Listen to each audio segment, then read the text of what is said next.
Paid. माजी में भी आप देखें, जब 1857 की जंग आजादी के बाद मिर्जा कादियानी मलून was introduced in by the East India Company in the subcontinent, उसने जिहाद के नाम से लिटरेचर लिखा। कहता है 84 से लेकर 90 तक उसकी किताबें जो उसके नाम से शाये हैं, लेकिन जिहाद पे इतनी किताबें शाये कि कई लाइब्रेरियां भर सकती हैं, और वो किताबें 99% ऐसी हैं जो उसके नाम से शाया नहीं हुई, मुख्तलिफ नामों से शाया होकर मुख्तलिफ तालीमी मरकजों में भेजी गई, और वहां पर ये चीज इंट्रोड्यूस कराई गई कि जनाब ये जो जिहाद बिन नफ्स है, ये छोटा ये बड़ा जिहाद है, और ये जो आपका क्या कहते हैं जो बॉर्डर पे लड़ने वाला जिहाद है, अंग्रेजों के खिलाफ करने वाला जिहाद है, ये तो वैसी है। बाकी आप बस खुद को बेहतर करें। आज भी ये टर्मिनोलॉजी इस्तेमाल की जाती है, जब हम आफिया सिद्दीकी की बात करते हैं तो कहते हैं तुम खुद को बेहतर करो, तुम तहज्जुद पढ़ते हो कि नहीं पढ़ते। बंदा पूछे तुम्हारी बहन कोई उठा के ले जाए तो तुम क्या तबलीगी दौरे पे जाओगे, फिर बहन को लेके आओगे?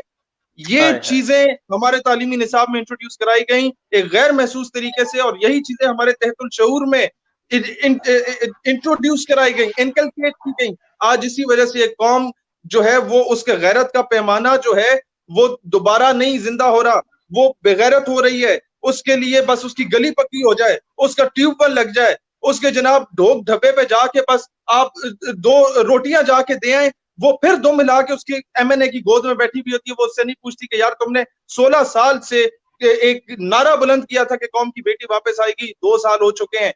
जब एक शख्स सैयदना उमर फारूक रज़ी अल्लाह तआला अन्हु से पूछ सकता है कि ये नया कुर्ता कहां से आया, तो नहीं पूछते थे कि तुम नहीं जानते कि मैं कितने लाख मुरब्बा मील का हाकिम वक्त हूं, वो जवाब देते थे कि ऐसे आया।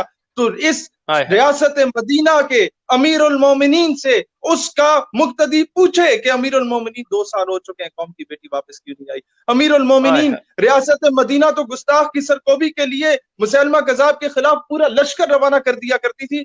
अमीरुल मोमिनीन बताइए कि आपने क्या किया? ग्रीड विल्डर्स के मामले में क्या किया आपने? प्रैक्टिकल इंप्लीमेंटेशन क्या की आपने? क्या अक़वाम मुत्तहिदा से यह कानून पास करवाया कि the term freedom of speech should be redefined, no one should be allowed to speak against holy prophet अलैहिस्सलाम, even a religion like Islam, जहां पर हजरत ईसा, हजरत मूसा, हजरत दाऊद अलैहिस्सलाम के बारे में कोई चीज उल्टी सीधी चीज बर्दाश्त नहीं कर सकता मुसलमान, वो अपने नबी के बारे में किस तरह बर्दाश्त करेगा? इन अ सोसाइटी लाइक पाकिस्तान कोई आपके बाप को गाली दे, आप बर्दाश्त नहीं करते, तो रसूल अल्लाह सवाल ही पैदा नहीं होता।